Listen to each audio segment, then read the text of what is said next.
Club. Today we're going to be talking about Stranger Things 3 episode or chapter 8, the Battle of Starcourt. And joining me today is my Stranger Things crew. Um, and yeah, we're finally all back together for the final one. David, Fandom Descent, should be joining us in a little bit. But AK, how's it going, my friend? It is going. It is a Wednesday here in the Upside Down, and there has been blood shed everywhere. And unfortunately, I'm probably going to have to clean that up. Bastards. How dare they? Yeah, there was quite a lot of bloodshed this episode, whether for good or for worse. But Johnny is back on his from his voyage. So how you doing, Johnny? How's it going? If you, I'm doing all right. My computer's being an ass. I guess it's mad at me because I haven't been using it, but it's not my fault.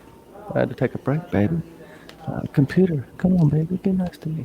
No, but I'm kind of excited to talk about this. This is an interesting finale. I think they left us on some good cliffhangers and some thoughts. Some stuff to speculate on. I have a couple of issues, but you know, I don't know that I agree that the Never Ending Stories theme song killed Hopper or whatever. Uh, but I'm pretty sure he's not dead anyway, so I don't know. Thanks for having me on. I don't know why I'm already rambling, but that's what you get.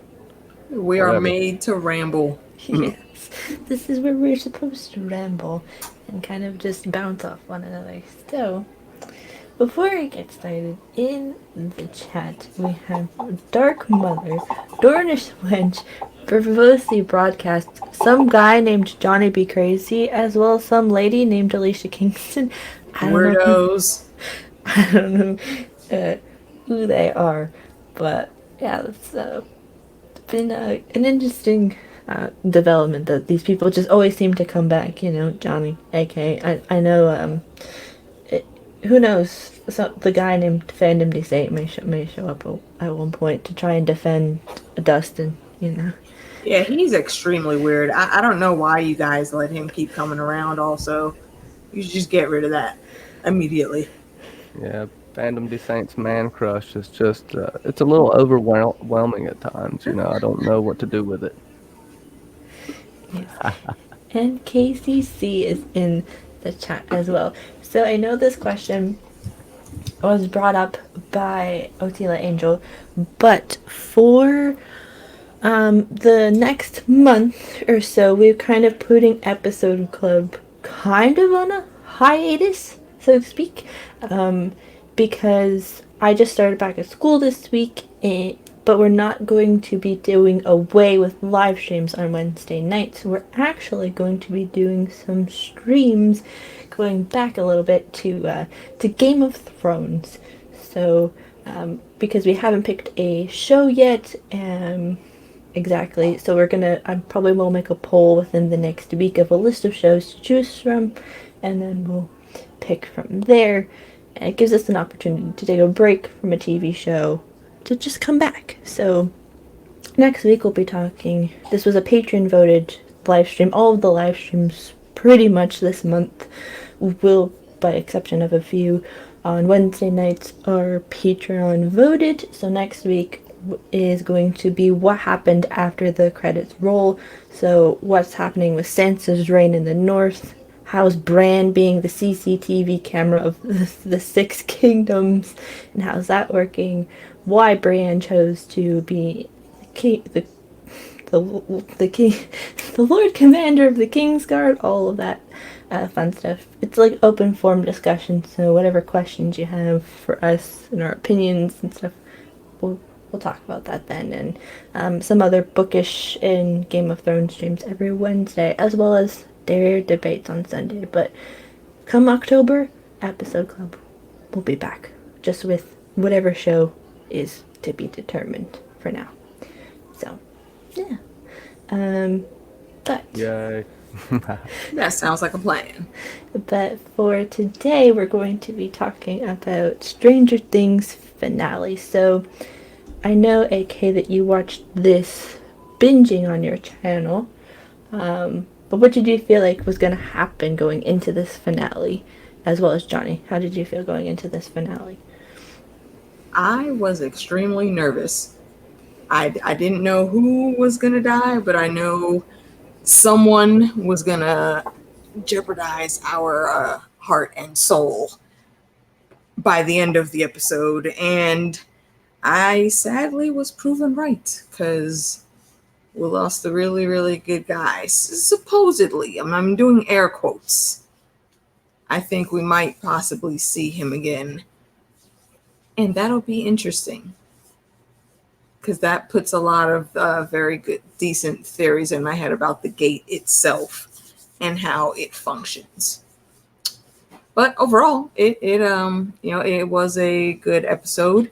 There were a lot of really good action sequences. It held up from episode 1. They hit the ground running, and they did give us a little bit of filler here and there, but not as much as the past 2 seasons.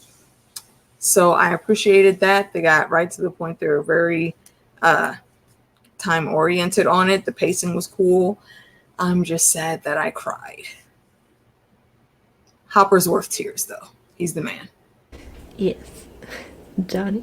Yes, it was pretty emotional. I wasn't expecting 11 to lose her powers. I know that much. That's one thing I wasn't expecting.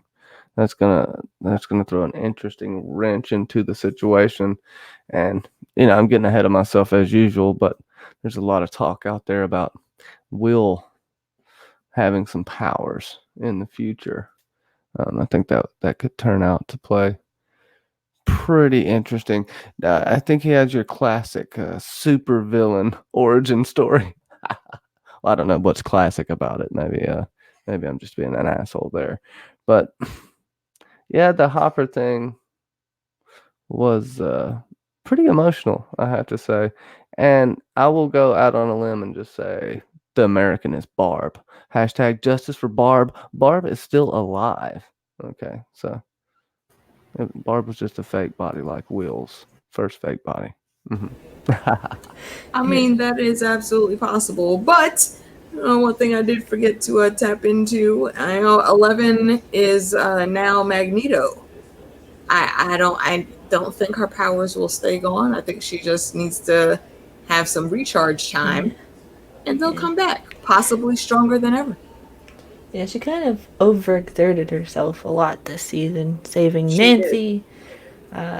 A lot of people. She saved a lot of people, and she even almost had to save herself, based off of the beginning of this episode. But Fandom State has brought to my attention that there is a new Funko, which, if you didn't see us last week, we basically willed into existence an Alexi Funko Pop, as well as not really the Robin one. The Robin one was just extra. We just willed the Alexi one, but the newest one that they released today, which is going to be a SDCC or NYCC, not SDCC, exclusive, happens to be the lady that people are so mad about in this episode, or whether you're mad about it or happy about it. Susie is now a Funko. How do you I'm feel sorry. about that? Can I just say they would have never got in without Susie? All right. What was it? Planck's constant? Yes. Yeah. Nobody else fucking knew it but the damn 12-year-old, okay? Or however old she is. So she was owed a little bit of payment at least. Come on. Stop bitching about it. You could literally point to a million other things that slowed them down that put Hopper in this moment. He's not dead. So stop blaming this kid. And stop blaming that great song. Ha. Facts. Oh, I thought you were going to argue with me a little bit. Okay, damn. Okay. Oh, no. I absolutely agree. But, I mean, Dustin still is the Antichrist. You will see this in the end. The He classic always Lex will Luthor. be, is forevermore dubbed Lucifer. The yeah, hashtag facts. KCC, are you the only one who loved Susie? Susie, I know because they've been hyping Susie up this entire season. She lived up to her expectations, I would say. Um, Pretty much. She saved it. She helped save the day. At that crucial point where all was almost lost. Here, little Susie comes. The sun was about to come up on the fifth day, and they looked towards the east, and there was Susie with the correct code to make the shit happen. Yeah, Planck's constant. But Fandom Recent says everyone's like, oh, 11 and Mike are the cutest couple. Meanwhile, Susan and Dusty is like, hold my juice box. Right. That's brilliant.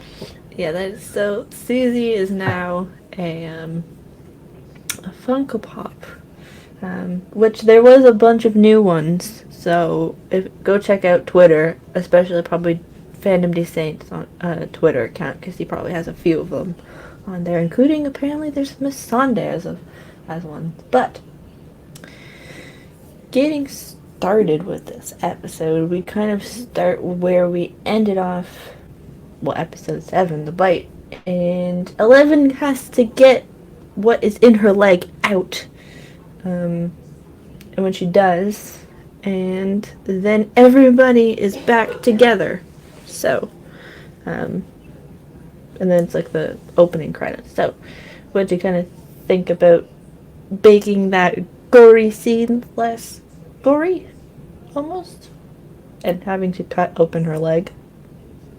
That was very, very gross. It did need to be done, though. It's like if you get an infection in the middle of the jungle or something, if you're hunting a predator, you're going to need to get rid of that dead limb before it starts going gangrene with infection, and you get, some type of version of grayscale, and you're going to die. Do you think a small little piece of it could still be in her? Or maybe it sucked some of her power from her at that point. Maybe that's why she doesn't have her powers right now, or something's going on we don't know about that's disgusting. That'll probably turn out, she have a little alien baby pop out. Sigourney Weaver has to come and save the day and stuff. She could have kind of what Mike kind of went through in the end / the beginning into this season, where he didn't feel the mind, like he didn't feel it, and then eventually just popped out of nowhere that he started feeling stuff again. So maybe that's what it is. It's like make her believe that everything's come out, but it's entirely possible that all of it had come out. But yeah, I mean, a little piece might have been left in there, but I don't think it would have been powerful enough to do anything, because that little slug that they pulled out was pretty hefty, and it hadn't migrated from that spot since the bite. So I think getting it out was the best thing to do, and I'm sure she'll be all right. She just really needs to recharge her batteries.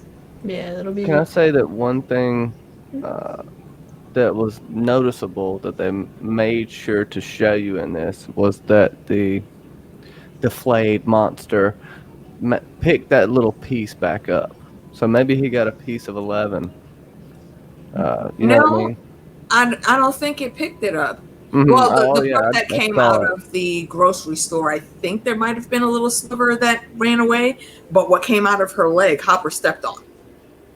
Yeah, but he soaked up the goo from right there, right before he went to Billy.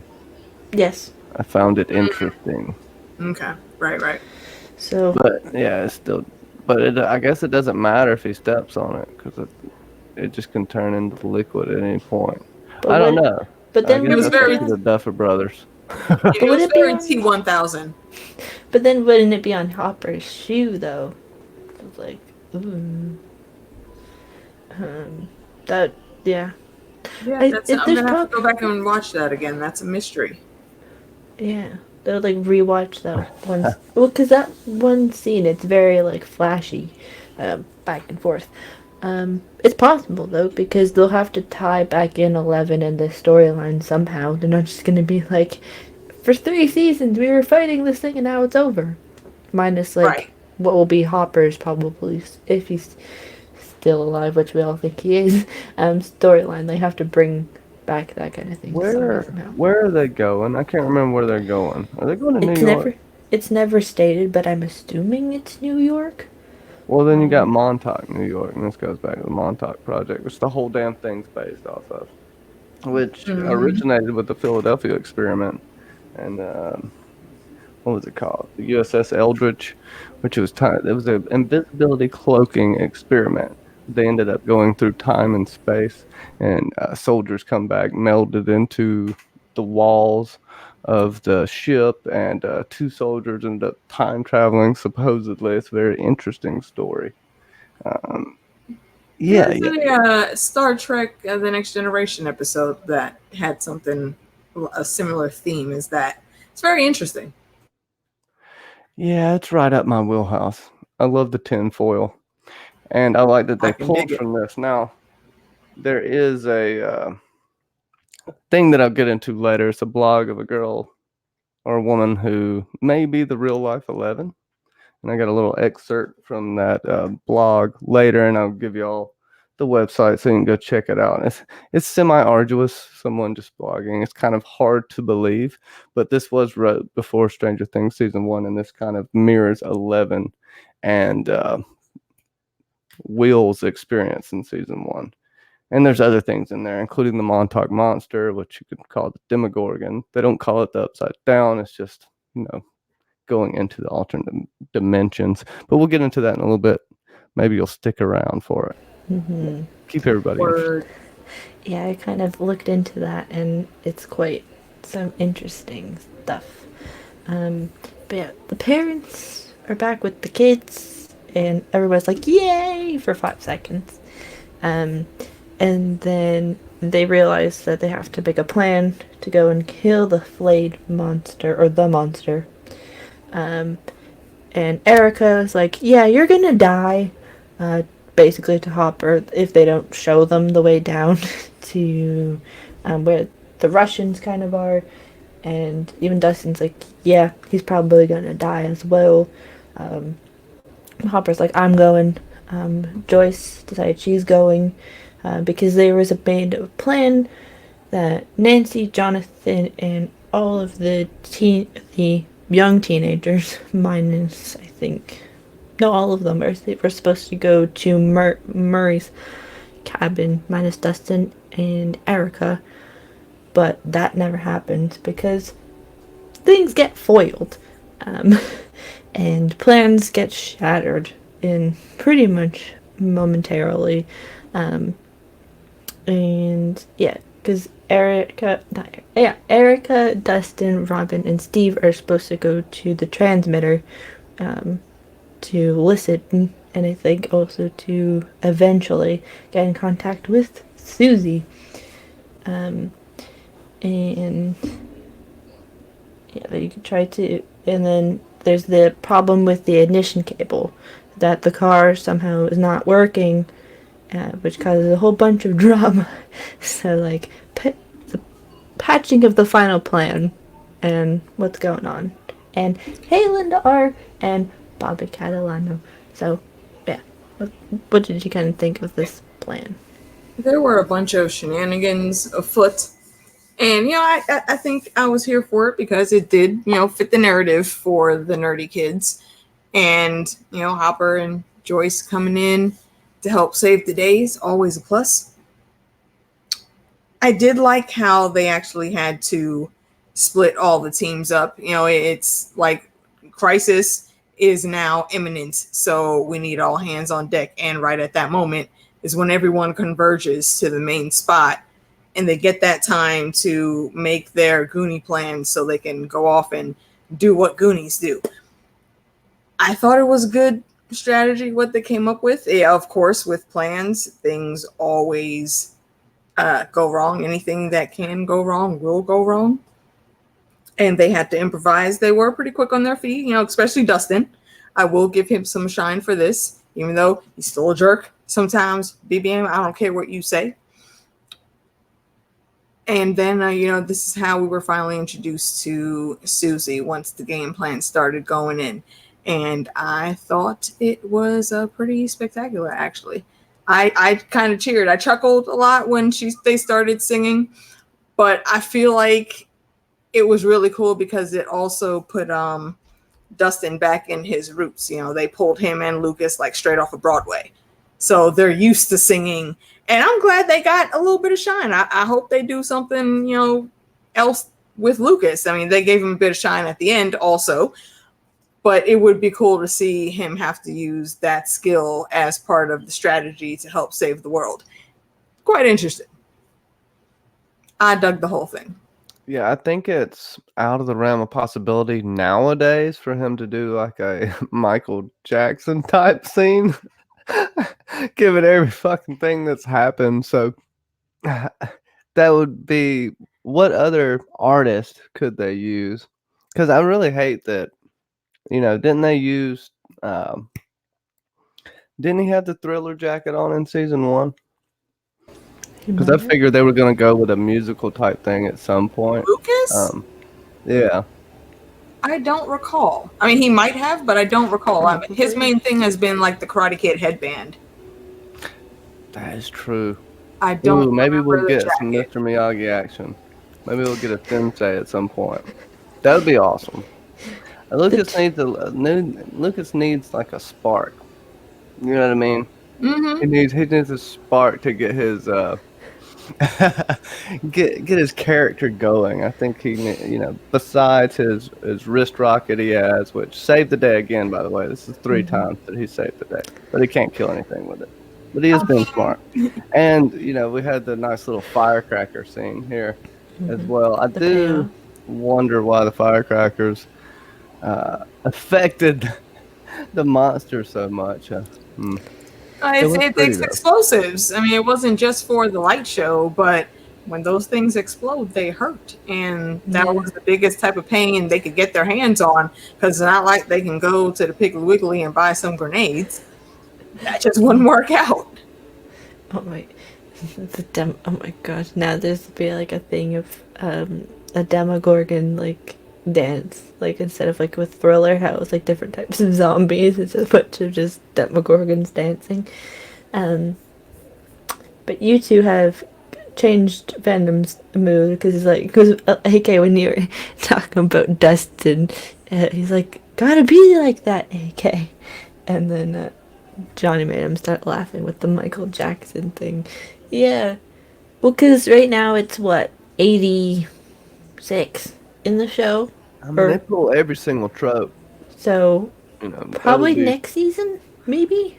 They had it on their list to use some kind of cameo or some kind of mirroring of the times, because I mean it was a big deal then. Now you have to kind of probably cut that out because it's so damn sensitive.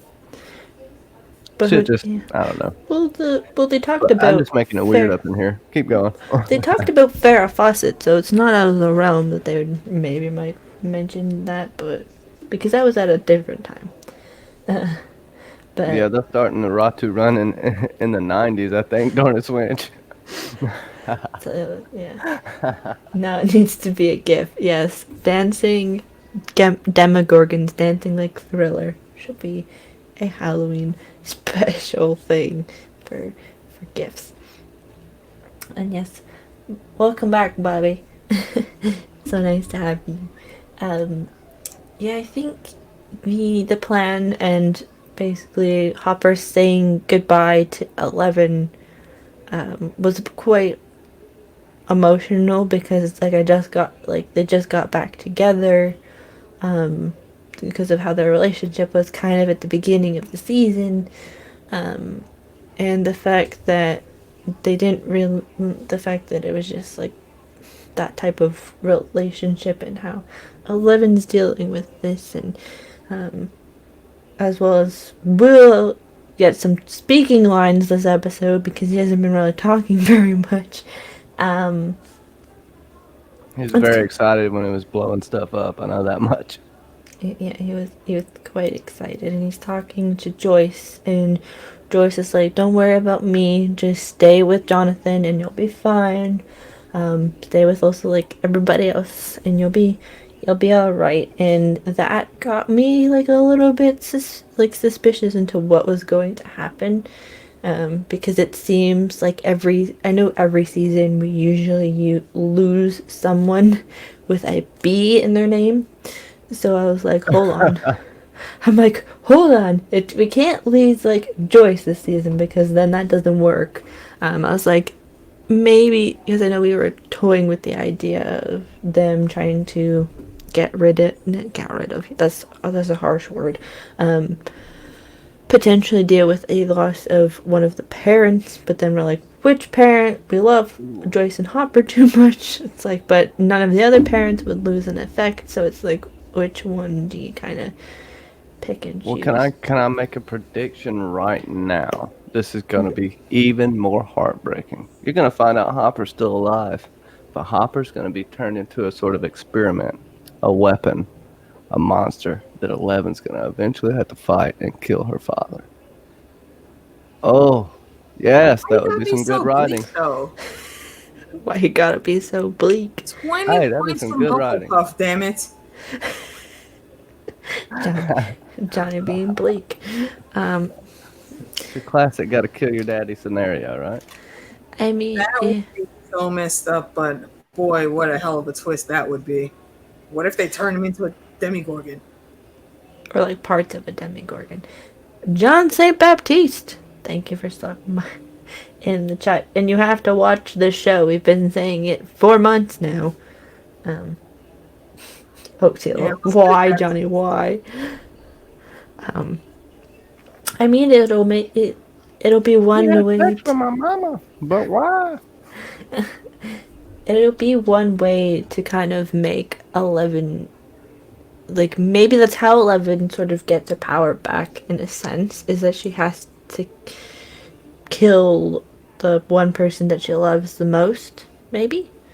Like and the to save everybody else, even though Hopper kind of gave himself up this episode for everybody else. Love is the death. I'm throwing it out again. Love is the death of duty, but duty is the death of love, kind of thing. So What if maybe it's one of the other kids that was in the program? maybe. Which would be interesting, but it would suck because then that would mean we don't have Hopper anymore. I mean, they kind of gave him like a decent send off, but at the same time, it's just like no. Like if it is like another person from a program or just some like random adult, it's like wait, what? Yeah, it's going to be a lot of annoying buildup for nothing. They better do it justice. And yeah, because there was a reason why he was like, they're like, no, don't touch the American, which maybe proves to Johnny's point of maybe if they do have Hopper, that the American is being used for other purposes before getting maybe thrown to the Demogorgon instead of being thrown to the wolves, so to speak. Well, because they kind of have to have somebody who's newly going to be affected by the mind flayer. Because you have Will, who's like still, not so much anymore. 11, who's like always the in between. So you have to pick somebody new to be like bitten by the mind flayer almost for next season. Yeah, or they could, upgrade the monster. We got the Demigorgon first, and they defeated that. So then we got the Demi-Dogs and the Mind Flayer, and they seemingly defeated that. Now it's like the Mind Flayer upgraded, making himself effectively into the Blob to devour everything and use their energy. Um, Whatever comes next is going to be extremely heavy. And They're I'm very curious to see where they take it. what? It clearly has a vendetta and likes what it sees in this world, whatever that may be. I guess there seems to be really animalistic and based primal instincts that are at play Mm-hmm. here. I feel like there has to be maybe even, like you're saying, if they're going to up the ante, a smarter being at play in this other dimension, a more intelligent, refined species, yet dark and evil. You know what? It's almost like oh, what's the name of it? Is it Species 352 or something or other? I think they were an alien creatures that lived in fluidic space in the Delta Quadrant on Star Trek Voyager, and 8462, I think it is. But they were damn near, they were more advanced than the Borg, and that's saying a lot because the Borg can do shit with technology that no one else has figured out exactly how to do yet, and they kick the Borg's ass. Like that's why we got 7 of 9, tertiary adjunct of Unimatrix Zero, because the Borg had to team up with Voyager to get rid of that species of aliens. So if we're gonna upgrade, I think it'd be cool as fuck to see one of those aliens like come through some other type of space that is now known to us as the Upside Down. It's a random parallel dimension. Thank you, Otilla. Species 8472. Star Trek homie. I appreciate that. It just we would, and they would make for such a cunning enemy too, like even more so than the Mind Flayer. I hope that's where they're going. Something like, not that they're going to space, but just some other entity is out there for them to fight. That would be culture. I love it. I So, feel like they have to level up. What? Sorry? well, if they're going with the Montauk Project, let me hit you with this because I'll throw you these things. I'll bring One me of that the tea. beings in the Montauk Project, you have the Montauk monster, which I'll talk about later. You also have these interdimensional species, these reptilian 4-foot reptoids that are smart and seemingly have this intelligent design. They even call them demons sometimes.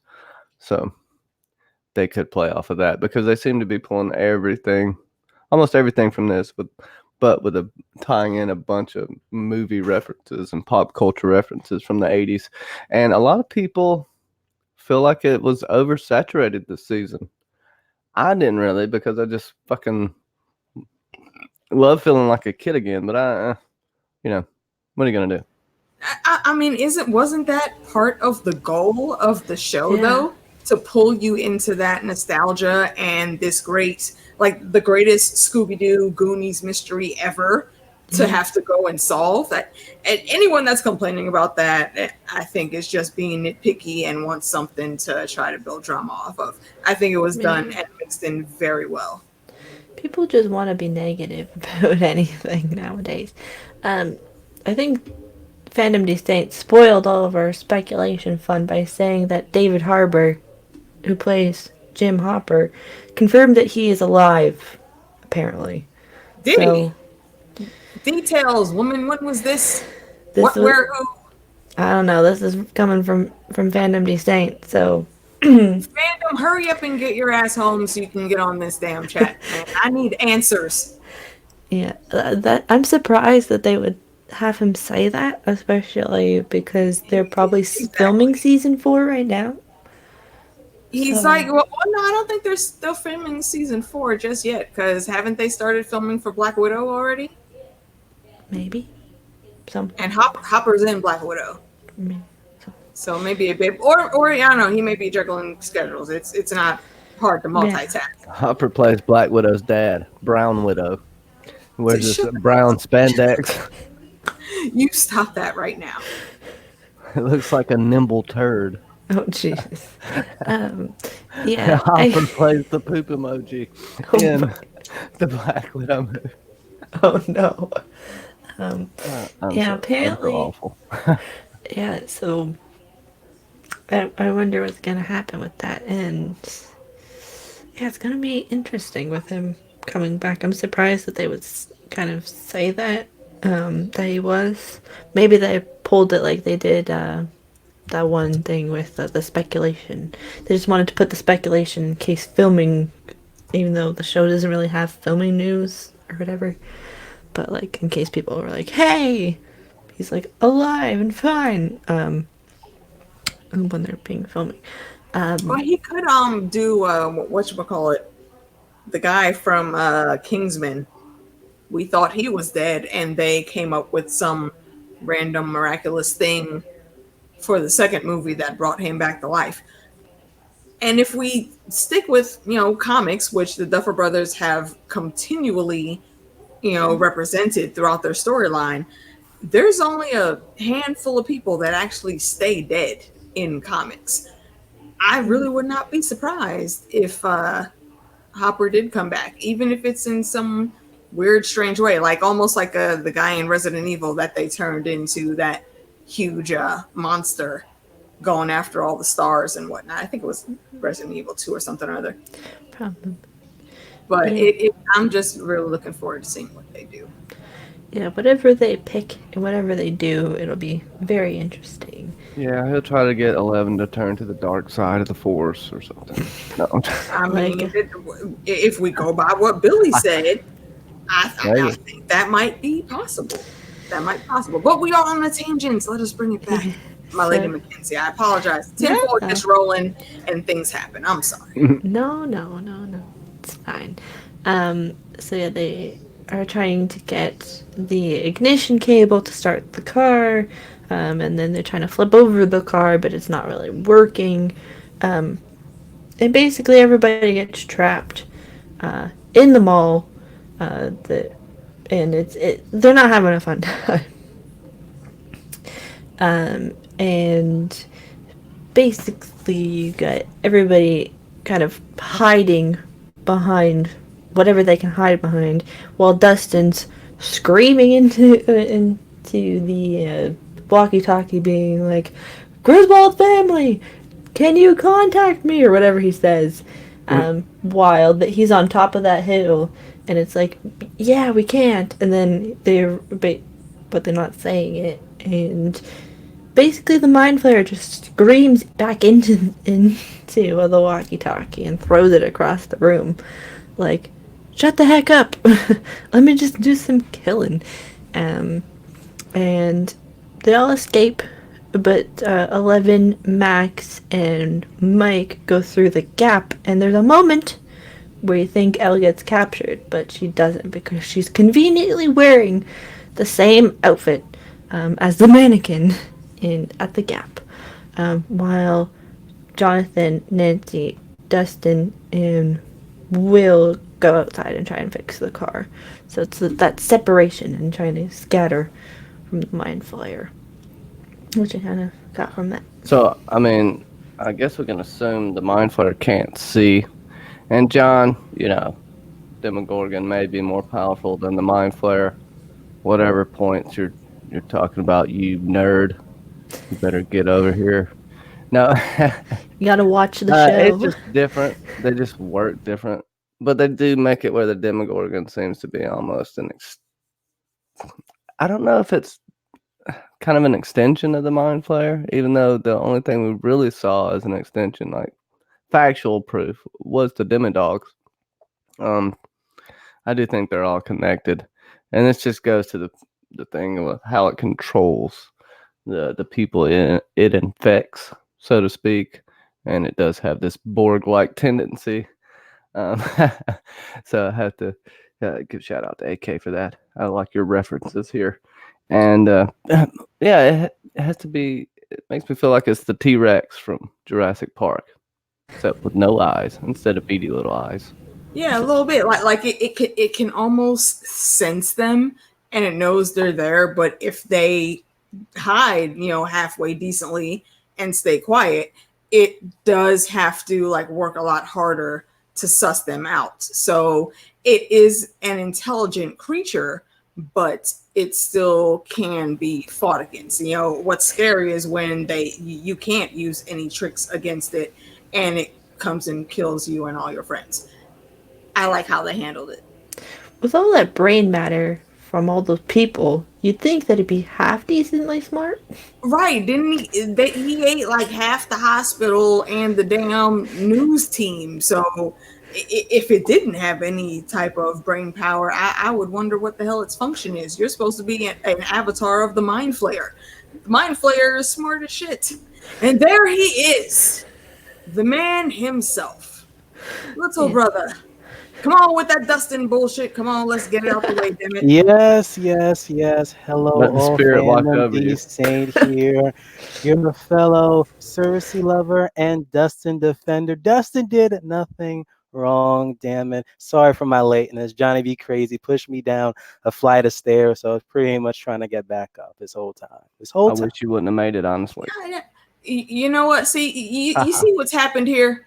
Damn it! See, Johnny, you didn't take the correct, the correct security issues, man. We just got BBM back from the bird flu epidemic. God damn and it! The bird flu. Look at you. No. Johnny is now having some issues. So you should have maybe been in the plastic bubble when you pushed him down the steps. Karma's a bitch. That's all I'm saying. Yeah, Johnny be hived right now. Yeah. Fandominy bird flu is gone, but Johnny Behived is present. It is alive and well. But yeah, we get the Mind Flayer. You'd think that it's so smart, but it's not. With all this going on, I mean, they tried to show its intelligence by trying to find L, but that fails. But Fandom, what did you kind of think about the beginning kind of part of this episode? Beginning portion of this episode was pretty good. It was really just gruesome seeing what is his name, Jonathan, the brother. Like taking out that piece of the Mind Flayer out of 11. I was like, really, man? And then at the end of the day, she's going to end up taking it out. So she might also have done it from the beginning. Because the way how we just try to like open it up and literally just dig his fingers into just trying to take it out. I was like, what the hell am I watching? It's like previous seasons, you don't see any type of gore to that extreme. This season, there are probably no strings in this, which I did end up enjoying, though. What else happened in the beginning of it? Oh, yeah, the Susie reveal. In the beginning, everyone was joking with freaking Dustin, saying that there is no girlfriend that he met in, was it science camp or so? Like,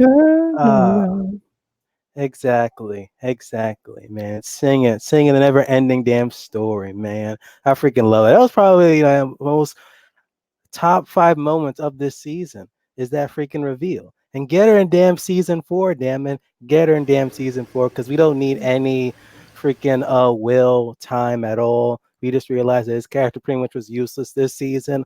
Let him die next season so that Susie can come in. You shut your blasphemous mouth up right now. Stop it.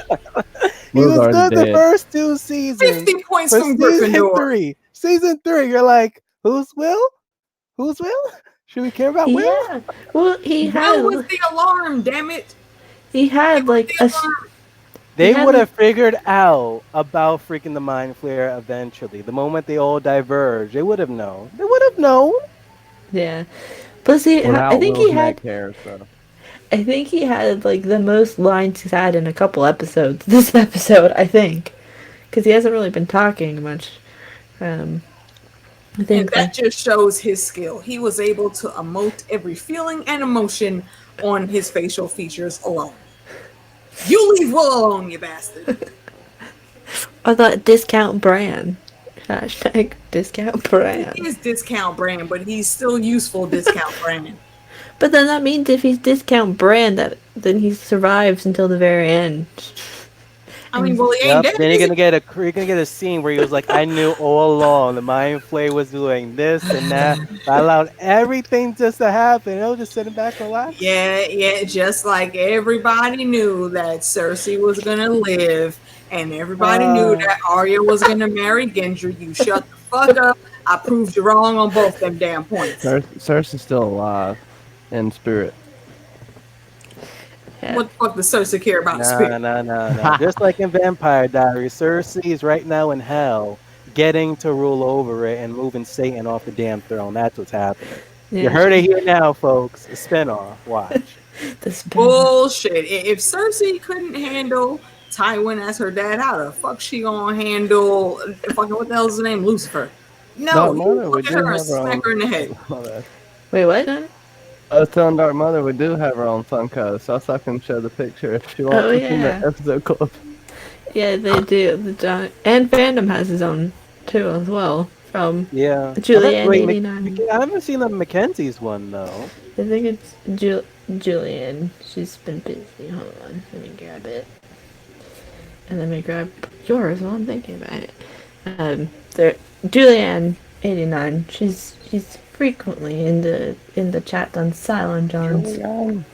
She's been hard at work making some Funko Pops. So I don't know that I've met that young lady. Please introduce me to her work. okay, she does a lot of the artwork for John's channel. Give me 1 second. She does like a lot of. What's her screen name? Julianne 089. Yeah, that doesn't sound familiar. So these are the Cylon Johns as Funkos. So Johnny's. So I can't really get it. Okay, I did see those in the chat earlier. Very nice. So she did those. That's clown porn on John's right arm. And Oh, then- is that a mic or is that actually a hammer? Because how It's it a looks, mic. it could be disguised exactly. That's a quick glance. I'm like, wait a minute, is that a mic or is that actually a hammer? Yeah, so those are Johnny's. And then Those are awesome. I do this and then grab the one that's what it's labeled as, a thing. So then this is the one she did for Fandom. It was Yeah. great. Nice. Oh, I'm jealous. I want a Funko. Headphones. Cersei on the damn throne chair. Headphones and Gotta head are love it. actual size. Pretty much. It is legit. I like that. Yeah, I think Please send a raven on the Lord Commander's behalf. yes. Yes. I think Really? the Raven is being flown right now by Maester Johnny right about now. Dornish once said that your mic looked like Gendry's hammer, Johnny. Yeah, it did like. See, I'm not the only one. It did. That's what I thought it was. I didn't think it was a mic at all. Hey, But okay. now I know. Oh, it's a dual mic hammer combo. Because I'll be dropping the mic on them fools. Boom. I always got to be an overachiever. It can't just be a mic or just be an axe. No, it's got to do both. You greedy. I reach for the stars. I reach for the stars. But yeah, those are the Funkos, and I think on Funko's website you can like make your own or make yourself an avatar kind of thing. Oh yes, I just never do it because I'm just always lazy about it. But But last but not, got a perfect one right there. Because you can't even add like the image in the middle. I think Probably the not. Cersei. it's probably That's the thing about it. Photoshop or some sort of editing software. But Either way, that's a hell of a good job. But yeah, let's get on to the next point. yes, We're halfway through now, I think. yes. So, Well, that was funny. It's just because I get us all off topic. No, I'm good no. with that. it's okay. So, outside, Nancy, Jonathan, Will, and Lucas basically get confronted by Billy in a car, and Billy's just sitting in the empty parking lot, revving the engine for his car, and they're all just basically like, gotta go back inside. I think again, after that, but Billy ends up chasing Max, Mike, and Elle, for the Mind Flayer, essentially, and because this is before the Mind Flayer shows up, because Billy knows all. And then, while this is happening, downstairs, Murray, given his call sign, Bald Eagle, as well as Joyce and Hopper, given their names by Murray as Lovebirds, go and infiltrate the Russians. So they go and kill some Russians, and then Murray just goes off and does his thing, speak in Russian, and then there's complaints of Murray talking too much. How in the hell does Murray ever talk too much? He is put there to talk too much. How do you not enjoy that? He's like a higher functioning Mr. Bean. Yeah. Yeah, and he brings vodka with him everywhere he goes. You have to like the dude. At least I do. I can see how he could Exactly. wear thin, maybe in person, if you have to stay with him 24 hours a day. But hey, they give us the right amount of dose of Murray. I would argue that we could use a little bit more of Murray. Now, I love how Erica did put him in his place way earlier. Yeah, No, telling him how stupid he is to play. I agree that we could use him a little bit more. I mean, whatever else you want to say about him, the man is rarely ever wrong. And You even should when put he him is, in. it's by a slight margin, and he course corrects very easily. He's very quick on his feet. It's one of his better qualities. Like, it should be in season 4. We're still going to be dealing with the Russian plot.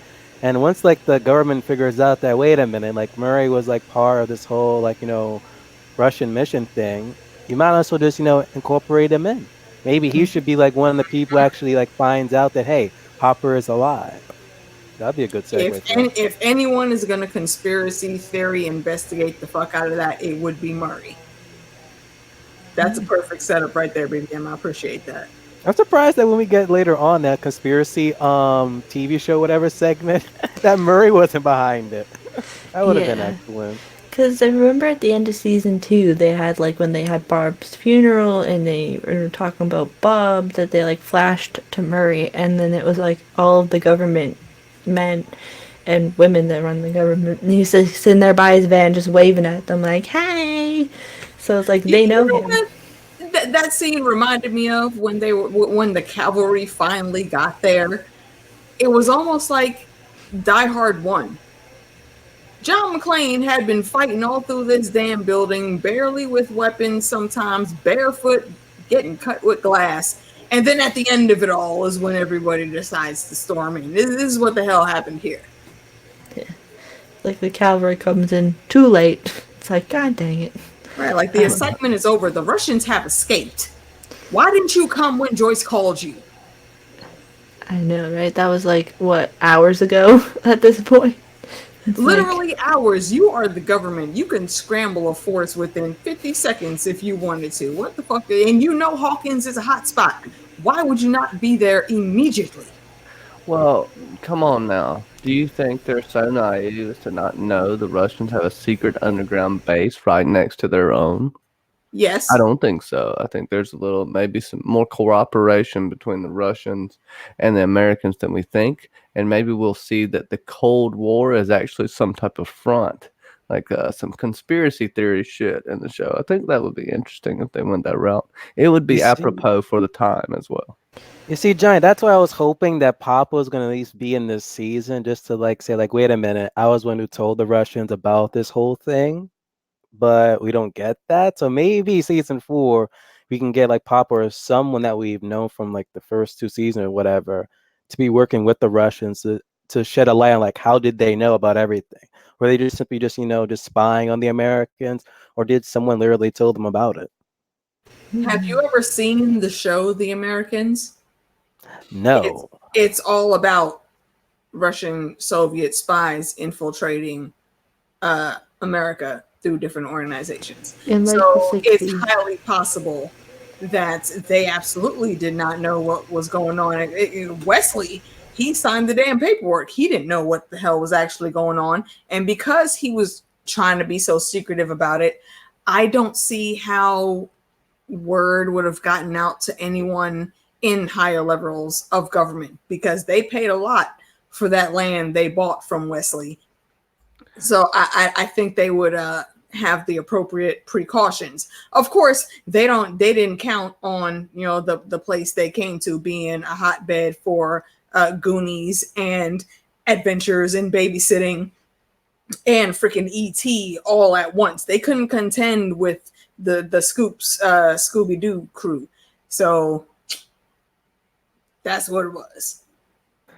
Yeah, I guess you could see. I could see 11 getting abducted later by an American group or maybe in a Russian group. It's that knows the about her. American group Undercover. Dun, dun, Yeah. dun, dun. Hmm. Bum bum Yeah. They've bum. set up a lot of possibilities. That's kind of what I like about this finale right here. Yeah, like kind of like how they ended with like the news report. Maybe that's kind of like a thing that they might do over the next maybe season to kind of fill maybe like some of the gaps. It's like this is what the media is still trying to spin, because I know they're trying to spin. It's like this is what the perfect place to grow up, and then all this bad stuff's been happening. Did you know? Kind of thing. But So before, can I do but go ahead. something Yep. really quick before we get too far into it? And while we were talking about Will, talking about 11, let me read this. Oh, did I drop? Oh, never mind. Nope. I'm here. Let me read this specific blog from. It's called The Montauk Girl, and all you have to do is look it up, and it's a WordPress blog page. It's actually really interesting to say the least. And I probably no, I didn't lose it. It's up here. My bad. I'm pulling it up now. But this is a blog that was written by a woman who remains somewhat anonymous. She's been doing interviews and stuff, and there's an actual book that was written where most of this source material comes from. It's considered a fiction, but it's highly debated whether it's real or not. It's called The Montauk Project: Experiments in Time by Preston B. Nichols. And this is an excerpt from a girl who found out in a certain roundabout way that she was involved in this experiment and had been driven to different multiple personalities. Uh, they deliberately made her paranoid schizophrenic, if that reminds you of like Eleven's mom. And they would get the other personalities to do the tasks. It's interesting, but it goes super, super deep. And this is just one of the excerpts from a blog. But this is kind of based off 11, and you'll see the correlations here. So, an identity crisis and an infinite time connection. And this was written on May.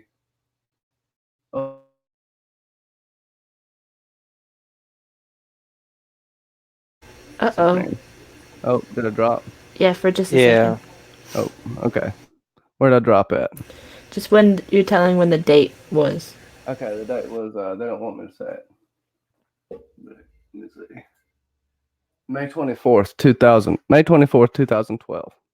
Okay, so back in 1993-94, I thought I had a dream one night. At least it started out as a dream. I have reason to believe that it came out as a result of my intense wondering what my part in the Montauk Project was. In it, I saw a young man with brown hair in the Montauk Underground.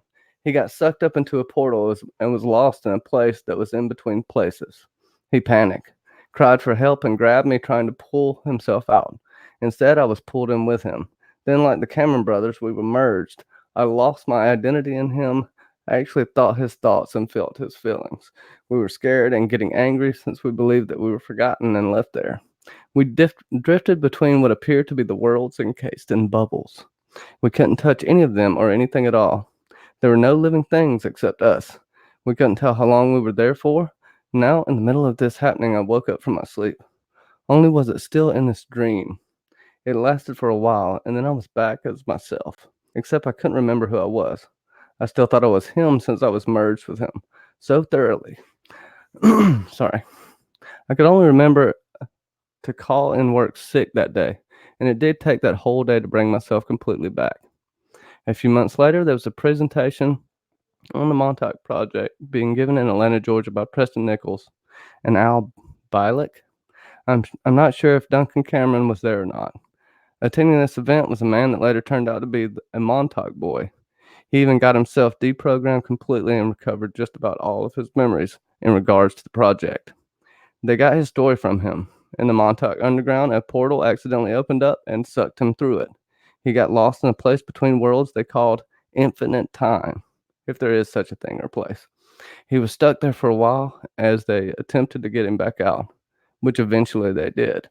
And it ended up, her dream, so to speak, ended up being corroborated through a person she had never known before. supposedly.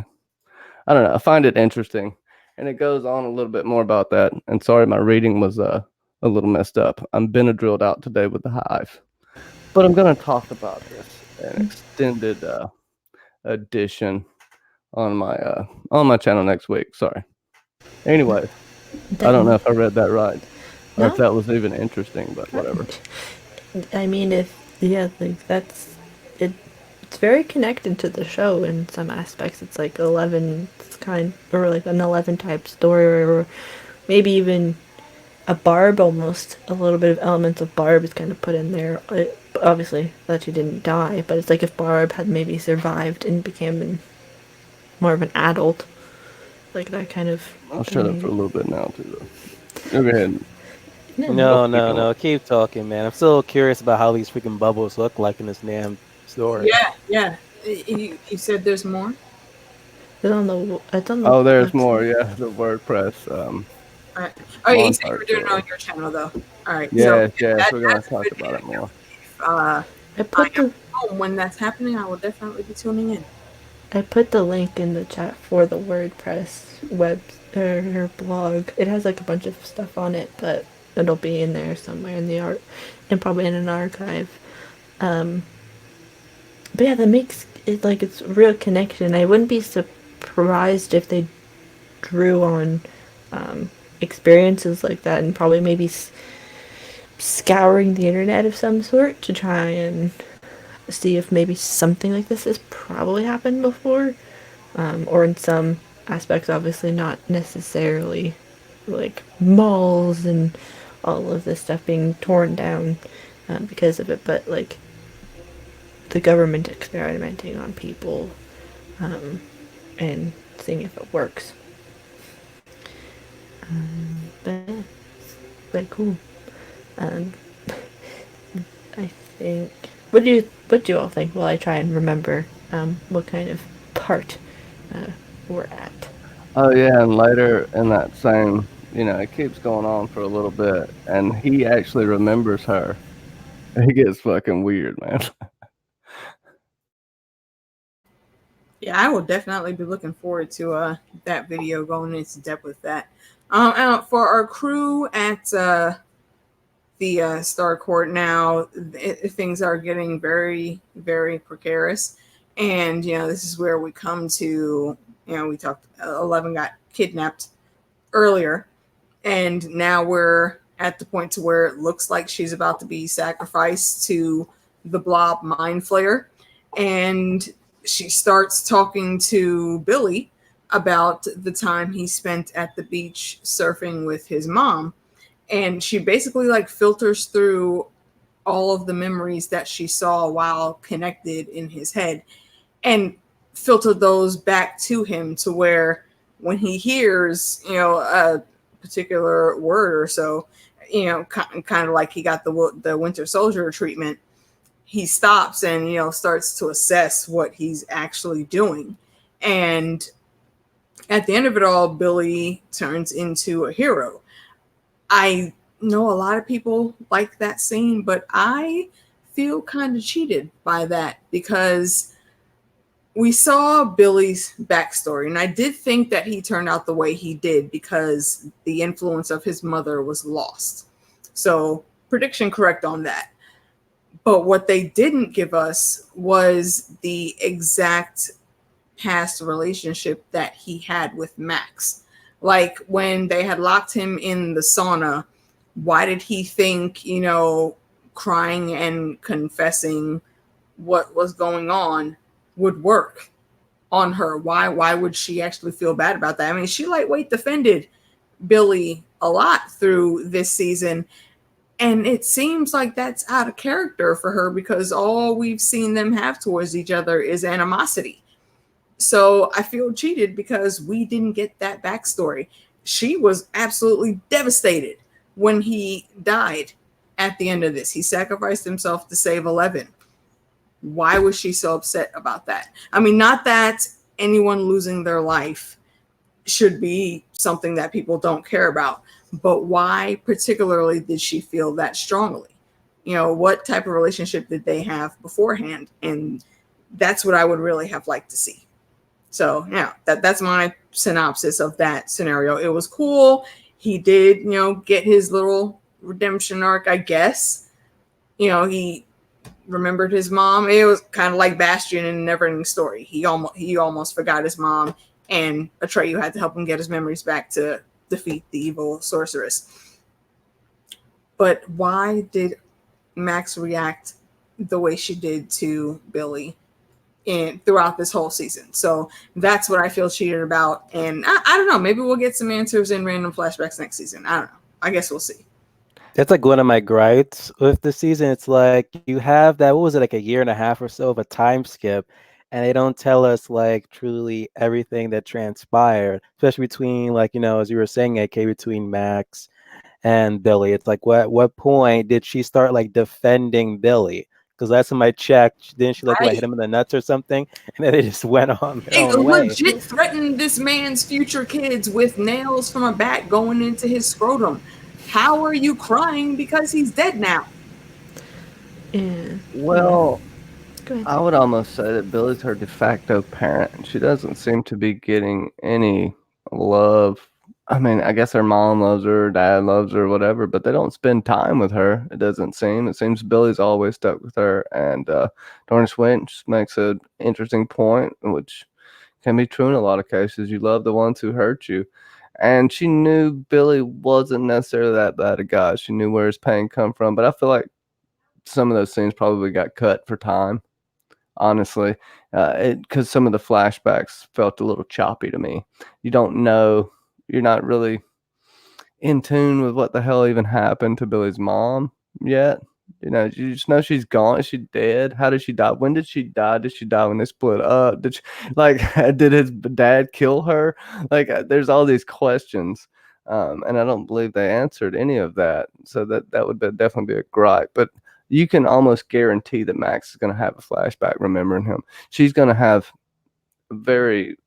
a lot of an emotional issues to deal with next season, and she's very young too.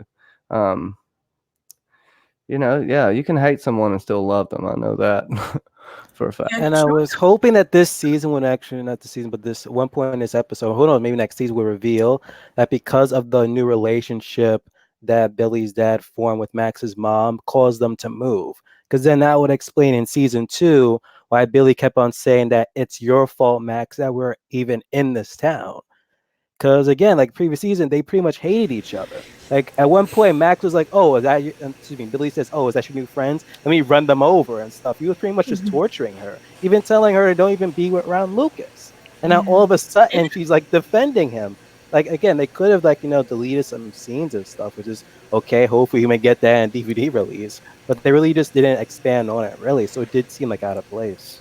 Yep, agreed. Fully agreed. I think it'll probably be a thing they might have had it written into season 3, but they probably will explain it more in season 4, especially because we'll have to get Billy's dad and Max's mom at least involved a tiny bit, maybe like a scene or two, next season, I'm assuming, because Max is de facto now an only child, so they'll have to have, if we have a scene at home with Max, it'll have to be something. But what's that? Can I ask you a question? I'll ask everybody a question and pose something, because I think that we never saw Billy do anything that wasn't selfish. We never saw Billy do anything good.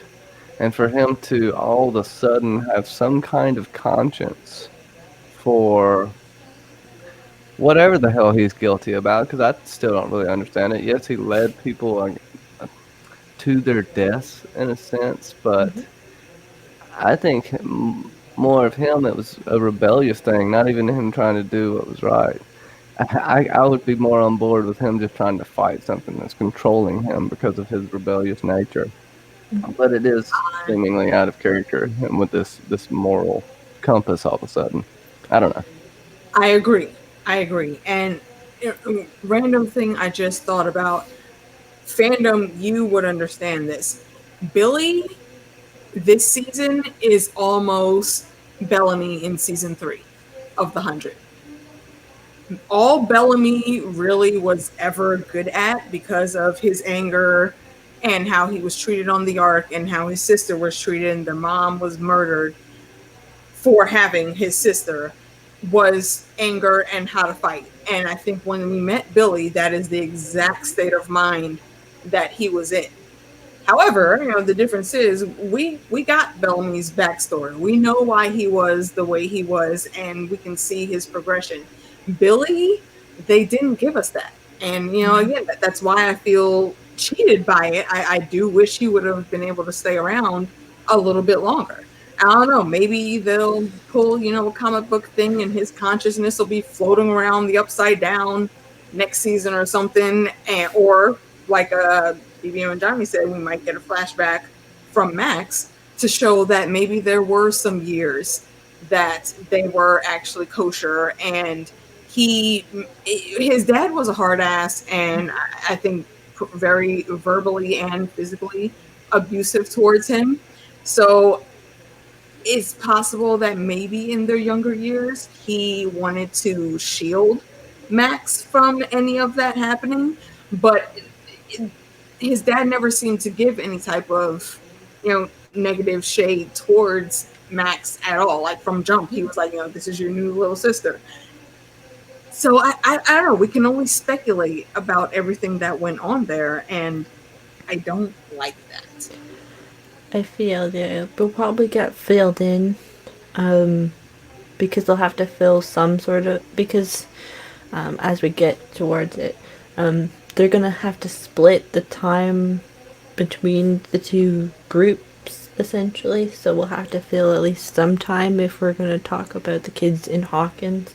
And like Otila says, there'll probably be like a flashback in the season, and then a funeral. I don't know if they'll have Billy's funeral necessarily, because they probably might have had that already because of the 3 months that there was between the end of 4th of July and when all those reports were coming out, or when that TV news segment was about.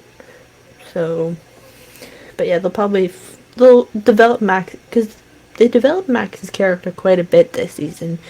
So I feel like they'll bring her in and develop her a bit more, because she'll be the only young girl that's in Hawkins, because Nancy will be too old, will be with her own group sort of thing. So they'll need their one, because Nancy they don't have will 11. be retiring soon. I don't think Nancy's gonna stay in Hawkins. I think Once her senior year's over, I think she's either going to follow go down. to college wherever Jonathan is, or she's gonna branch out on her own. But she's not gonna let herself get trapped and stay like she sees her mom is. And her mom this season fully gave her blessing. Shout out to Karen. A lot of people didn't like Karen, but I think she's just as much a stand-up parent as Joyce and Hopper are. When she sees something wrong with her kids, she absolutely jumps in and tries to help out, but she doesn't push. She lets them come to her, and they always do, because they know they can. There's a reason for that. Nancy said she gets her spunk, her fight from her mom. She knows that. Even though we see Karen as a docile woman just going through the steps, Nancy sees more than that. And that's a testament to the bond that they have as mother and daughter. And I think Nancy's going to absolutely run with that. So the next time we see her, either her and Jonathan are going to be at NYU together, or she'll be working towards her way to getting there, and he'll be working towards his way to getting back to her. Either way, I think that's one of the childhood couples that we'll see go on into the future at the end of this whole series. Yeah, they'll very, very much deal with that going into the next season. They'll probably be like, they'll have probably a couple episodes, because we don't know exactly when we're going to be planted next season. We could be planted only a couple months from then, like Christmas time, or next spring. So we could conceptually, they could entirely skip Nancy's senior year and have her prepare to go to New York or whatever, because they did skip over to summer from season 2, which was Christmas, I believe. Yeah, I was thinking they So might do a specific Christmas season because what better time to bring in ratings for an awesome show as Christmas? But yeah, we'll see how they play it. Because isn't it supposed to start back up when for like what Thanksgiving? That's like that one time jump hint that they could be doing, and then from there it could just be leading right up to Christmas. Right? because they did 4th of July, and I think it's been about 3 months is when we get the Yeah, end. yeah. It said 3 months, So Yeah. I and so was they it's gonna did like put say, out July. those Oh, seeds that people were going to visit Thanksgiving and Christmas. So yeah, that's good foreshadowing. what'd you say, Johnny? I was just gonna say, Tila Angel has a pretty good comment. I think Karen is okay. She's just a bored housewife that needs an adventure to get out of her rut. I mean, her husband is dumber than a doorknob. Ted Wheeler. We already know that Karen is only there for her kids. And as soon as that little girl grows up, Baby Holly. if yeah, as soon as Holly is of age and she's off having her own Goonie adventures, if Papa Wheeler does not put another kid in her belly, well, that shit's gonna be over pretty damn quick, and Karen's gonna start handling business. And I I, know the name Karen has some negative connotations to it because On of social media. the whole entitled parent genre that's going on now. It's a real thing, y'all. Go to Reddit and search Karen and Kyle's, and you'll see what I'm talking about. But Karen is not a traditional Karen. No, she is like the one Karen that goes above and way beyond, just like Joyce and Hopper, to make sure their kids have what they need. So big ups to Karen. Yeah, well, you I can't. don't Go think ahead, Karen has to worry about getting pregnant again because I don't believe Viagra's been invented yet.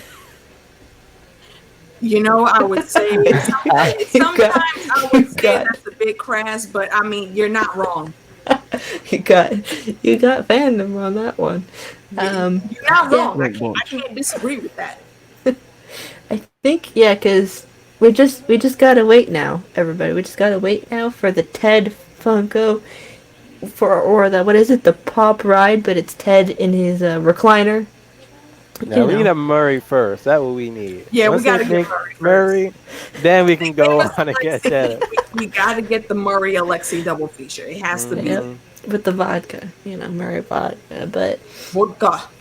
yeah, yeah, because that's what he talks about with one of the guards. It's like the Russian vodka or something. Yeah, it's quite funny. But yeah, we get take care, KCC. yes, See you soon. Yeah, word up. Come back if you can. If not, we will catch you in the next one, my lady. Have a good night. yes. Bye bye. Um, yeah, because at the mall, then yeah, like the whole thing with Eleven and Billy. I mean, they had to bring that back and kind of make Billy's character like kind of come full circle for us to kind of say goodbye to him. And I get like it can tug on the emotional heartstrings because Ella's talking to him about a painful subject, being that whatever his mother is, whether she is alive or maybe she has died. Although Fandom put in the chat that she may come back and be questioning about the lost son that she had. I think that may happen. We need to bring in more outside characters because yes, we have all of our main characters, but some outside ones need to show up. Like how we kind of predicted that we needed the old lady. We got that with Miss Driscoll. And we got Robin, so there you go. So we just need to bring in some other characters to show up, some outside characters. And we need to bring back Dustin and Erica's, not Dustin's mom, she has to show back up. And Erica and Lucas's parents, they gotta come back at some point. Because I don't know if they have another kid, or it's just Lucas and Erica, but yeah, they need to bring some of the other parents in. They can't just have Hopper, Joyce, and Karen. But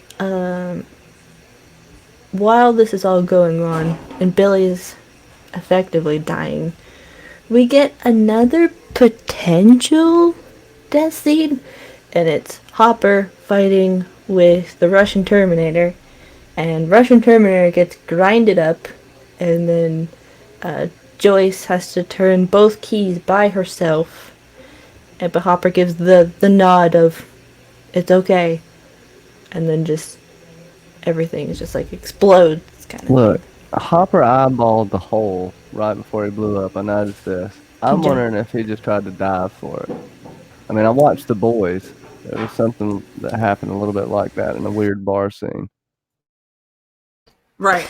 I agree. I was wondering that too. There was like that split second that he had to try to jump out the way, but he didn't know the shit was going to ricochet like that. He was just trying to get rid of the threat so they can take care of the bigger threat. And unfortunately, he had to sacrifice himself. Right here is basically where they made Hopper, what's his name, Boromir of Gondor.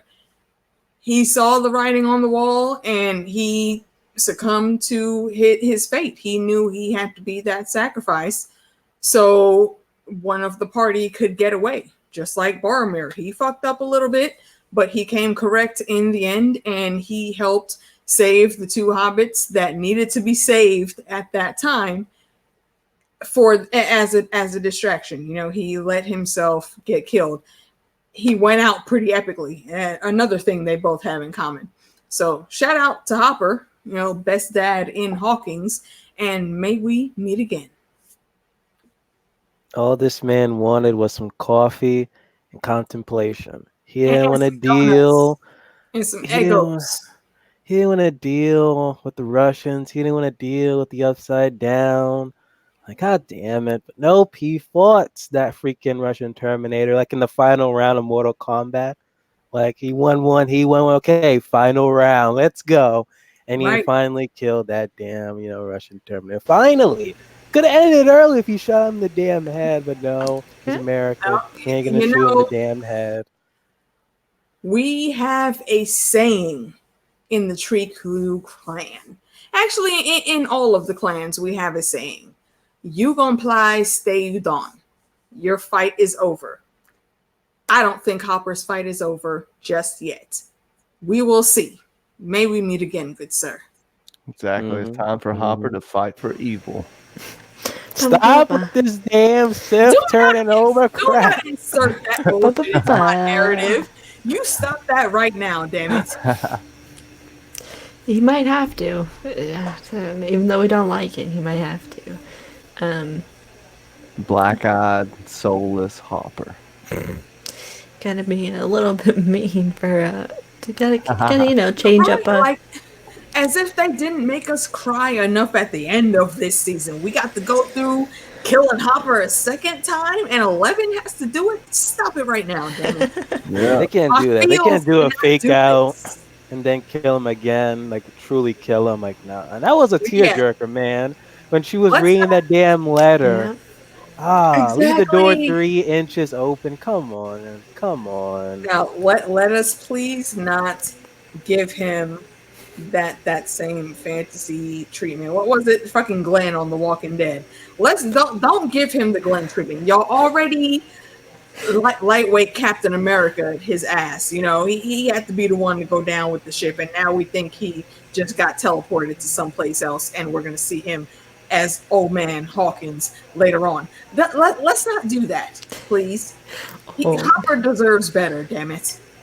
Old man Hawkins. But yes, after Hopper's supposed death, Dr. Owens arrives with the military, the cavalry showing up too late, and then all of the kids get reunited, or all the kids are safe. Joyce gets reunited with Will, and then she sees Elle walking through the parking lot looking for Hopper, and obviously Hopper's not there. Then they jump to 3 months later. There's the news report saying that potentially Dungeons and Dragons is what's causing all of these problems. A bunch of conspiracy theories, and then we find out that the Byers and 11 are moving to kind of an undisclosed location, probably New York. New York. Probably, yeah, New York. Potentially, and you get to see what is it? You get to see like how well, you get to see Steve and Robin in the scene earlier, but you see Jonathan and Nancy having a moment together, and Will Will trying to donate his D&D set and like all of this stuff, and the singing, bringing back a never-ending story. And Elle's powers have kind of been laying dormant because there's a teddy bear on the top shelf and she can't grab it with her powers. Will and Elle admit that they love each other, and yeah, they say the kids. I think you mean Mike. Oh yeah, it just slipped my mind. I was like, as soon as I said that, I was like, wait a second, maybe that's the weird thing that happens next season. Who knows? Early prediction, but yeah, there's the admittance of that they love each other and all of that stuff, and we say goodbye to the Byers household, but not before Joyce gives 11 the speech that Hopper was supposed to say to her and Mike, and it's oh so sad. I mean, if that's David Harbour, Jim Hopper's final send-off, I mean, it's a pretty good one. Him getting to have like a monologue and him by himself. It'd just be like, it wouldn't be the show. Like, the show wouldn't be a show without him in it. Because he's one of like the main attractions of this show, especially because of all the memes and everything that he says. So, what did you kind of feel about the last bit? And then we can talk about, we'll throw in the Robin and Steve applying to the video store later in this as well. Okay, so at this moment right now, Hopper just turned into Yondu. I really just thought about this. Hopper had to sacrifice himself to save his kid that wasn't actually his kid. Yondu sacrificed himself to save his kid that wasn't actually his kid. Like, damn it, Hopper was like 5 different fantasy characters in this whole season, and all of them were epic. And it just tugs on my heartstrings even more. I was literally in tears. Y'all can go back and watch the shit and see me and Lauren crying for like a whole half hour watching these last couple of episodes, and that letter was everything. It makes sense. Again, even more sense that Hopper did what he did with Mike in earlier episodes, and to see the emotion that he put into that letter, because Hopper doesn't do words and emotions like that. It is something that's very hard for some people to get into, and he pushed past that to make sure that he had the right words for his daughter that finally gave him the peace that he has been missing since his first daughter died. And if that isn't absolutely brilliant and spectacular and heartbreaking and heartfelt to you, then you're not fucking human. And I'm going to have to execute you on sight because you're a Terminator, and I will not stand by and let the damn robot apocalypse happen with your dumb ass in control.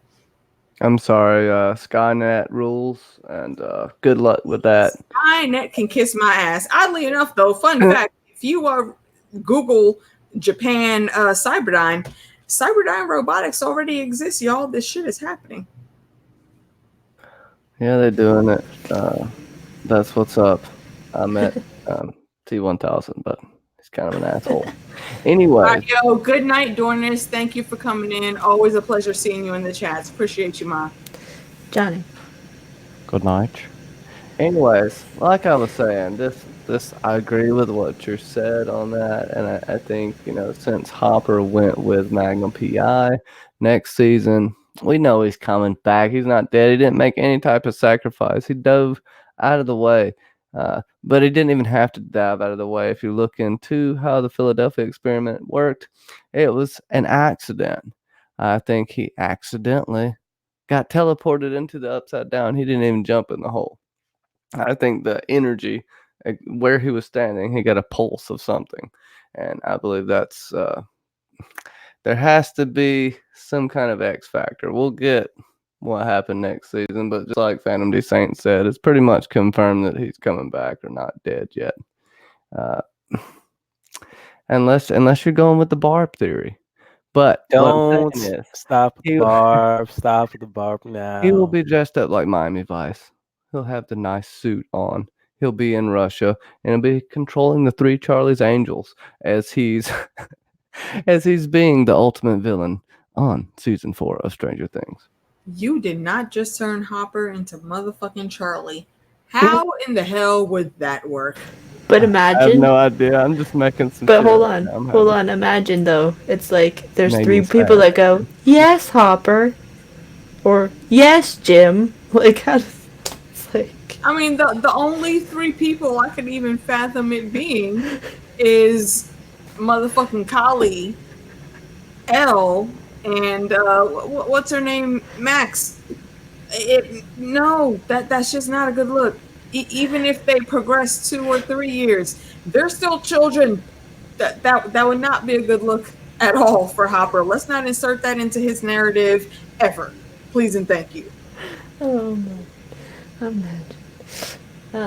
Yeah, let me answer real quick. But how Yes. did the Russians get Hopper? Well, they were working on an experiment opening up a hole over there already. Alexei had talked about it, and if the American and the Demogorgon both came out of the hole, and so they said that in the beginning, so they came out together, which would lead me to believe that just like a wormhole works. You fold a piece of paper and it touches together. It's not really that far apart from Russia and America. On this, it's just an alternate dimension. So wherever they're breaking into it at has to be near the same point in the upside down, if that makes sense. See, Or and we're just that gonna have a complete different American. Yeah, and that is actually almost exactly my thought. Like when that huge power surge hit, or even when they were opening or reopening that gate in Hawkins, that was only possible because they had the gate in Russia. So it's almost like it was drawing energy through the ether of the upside down that they could reopen another large gate in Hawkins, and it serves as a teleportation device of some sort that they just don't know or understand exactly how it works. So when that boom went down, Hopper did not die. He was just transferred to the Russian base, and they have him in prison now. At least The I'm hoping Philadelphia that's how they experiment. spin it. Something like that. Yeah, like you said, the Philadelphia experiment. Look it up. Look it up, assholes. Look it up. Or just go watch that Star Trek The Next Generation episode. Sums it all up nicely. Again, look it up. Whatever you want to do. However you want to look it up. Yes, we're giving you homework. Get over it. Yes, homework. But, I mean, I have to go through homework, so you all have to go through homework, too. Fandom, what did you kind of think about the ending of the season, kind of? So yeah, I pretty much agree with AK and Johnny. Add a few points. One, the moment I saw like 11 with that damn teddy bear, I'm like, yo, Funko's probably gonna make this to a Funko Pop, and that's what they pretty much did. I think it's a Target exclusive. You pretty much see 11 with that damn teddy bear. Like seriously, Funko, ease up on the 11s, make a damn Murray Funko. But two, when she was like trying to like reach towards the teddy bear, like use her abilities, instantly I remembered X-Men The Last Stand, where Yes. Magneto at the end was like trying to use his ability on that chess piece and it wouldn't My have thought moved. exactly. I was hoping it would do the same thing, and maybe like over time she's gonna like gain some of her abilities back because it's been like what a few months past since that like from the 3 incident months. towards 3 months. So I was like, okay, is it something gonna happen? And nothing triggered it. And I said in the live chat earlier, like something like traumatic must happen for like 11 to like reawaken her abilities, just like in Vampire Diaries. And those who have seen it, when Bonnie lost her ability, something traumatic had to have happened, and it was like the death of her boyfriend. So if anything, I wouldn't say the death of Mike. I don't think the show would go that drastic, but at least someone close to 11 like has to die for her to like waken up her abilities again. That would love that. But who knows? Who knows? What if Oh What if my it's god, are they gonna Casey? kill are they gonna kill Joyce? No. They'll No, kill they're like gonna kill Casey. Will. That's what they will do. See, I don't know. The I only could do without Mike. close relationship that would, outside of Mike, that would really affect Elle is Joyce. Joyce has always been that motherly love that she's never had. Oh no. And holy shit. And if she heard word that her actual mom, Terry, had died, I think that would fuck with her immensely. That would almost make her go full Dark Phoenix. Because she knows Mama isn't all the way there, but she can still communicate. If that was completely severed again, yeah, enter Dark Phoenix. That shit could be horrible, but damn, the drama it would bring to watch. I would enjoy it. Yeah, I feel like that. I And then feel like Hopper her. had to kill 11. I'm just trying to make these scenarios fit. I feel like if her mom died, because we didn't see her this season, so they may have to bring her in somehow next season. Maybe there's like the government killed 11's mom kind of thing. That may be like a storyline to bring in. But did you have any more points, Fandom? I think we brought it in like the whole Hopper thing. I was kind of hoping that Hopper was truly dead. So it's like just like what you said earlier, Mackenzie, where that would have been a great like send off for that character to die the way he did and then have the monologue at the end of the episode. But hey, if he comes back, I'm guessing he thought that he was going to die in that whole explosion, but accidentally got, stuck into like, the upside down. He probably saw a freaking hole, and just like how 11 did in season 2, where she just like came upon like like a tour in a dimension. She just put her hand through and she came out. Probably the same thing happened to Hopper, and that's how he pretty much ended up all the way in freaking Russian. And therefore, we know the Russians successfully got a Demogorgon, probably either the same way how Johnny mentioned. I don't know if they confirmed that or not, or maybe they were just still doing some type of freaking mess and it just like came along as well. I don't know. At one point, I thought that was a regular Demodog, but now it's a freaking, full-grown Demogorgon. Is that the only one? Who knows? And I do question is like, okay, did they purposely like make 11 lose her abilities, so this like only just one singular Demogorgon can actually be a threat again? Because in the first season, it took them like very difficult to even take down just one. But that's if they don't introduce like a new like creature or something. Hopper could also, hold that same narrative. Damn it, I just had it on the tip of my tongue. I'm sorry. They could keep him gone, almost like they did with Will in season 1, because he's filming the Black Widow movie right now. So if they're filming for season 4 of Stranger Things already, they could work that in. And maybe the last episode or the very beginning of season 5, that's when some extra random fuck shit happens and we see him like crawling out of some vent that he escaped through or something. It will make Have sense. they started filming season 4 yet? I don't think No, so. I don't think they have, but I Okay. do believe Black Widow is already in the works, and the Because time. it normally comes out like in like what, every 2 years or so, right? With Stranger Things, so it may not like conflict with any scheduling. Yeah, we don't have an exact date yet. You're right. Damn, all speculation.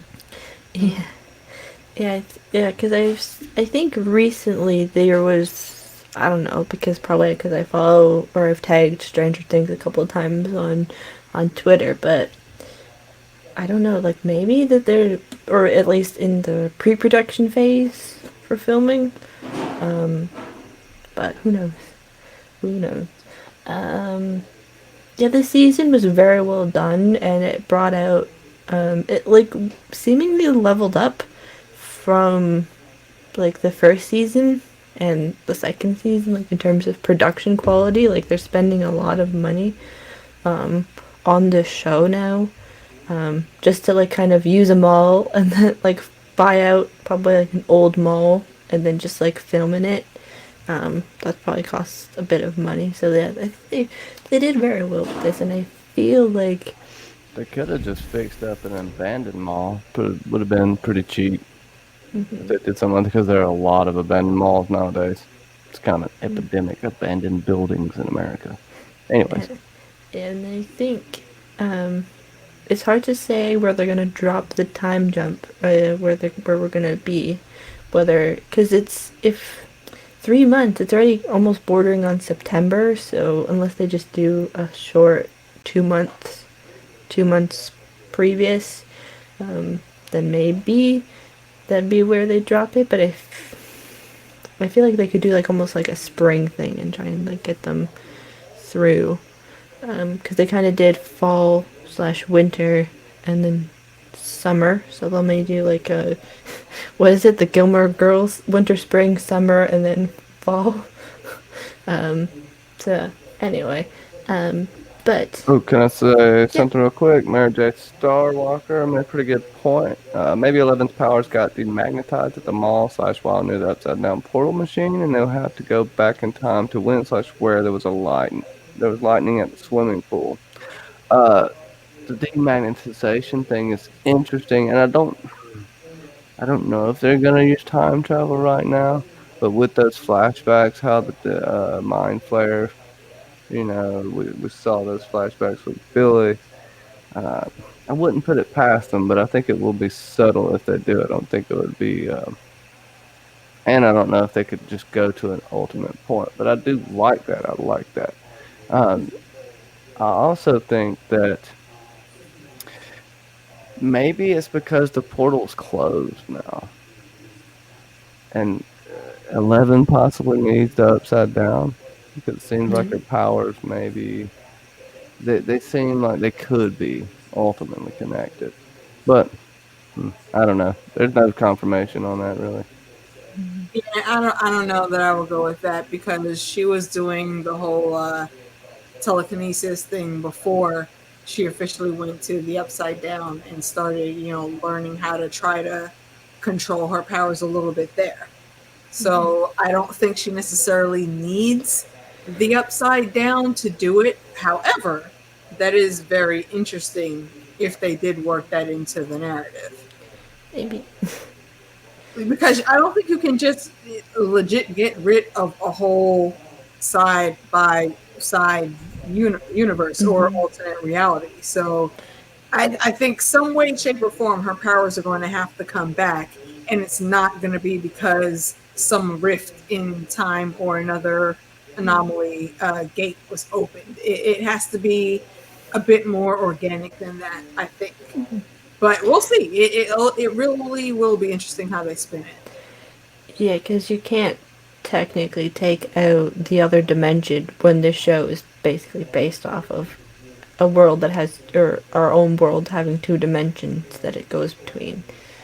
So, Right, and Colleen, she has the use of her powers, and that's been long before the gate was open, and she's been far, far away from that area from the beginning. So, unless maybe the Upside Down has a huge ass reach like that, we don't know. But I'm maybe gonna be for here to find 11. out. Maybe for 11. Yep, But, everyone has their skill set. I think guess, y'all are right about the whole superhero thing, or the Magneto thing, where she's gonna have to have that death. He's gonna bring something or something traumatic, even though that's already kind of happened to her. She's gonna have to have her powers awoken in her. Like she's gonna have to get slapped in the face metaphorically by life somehow.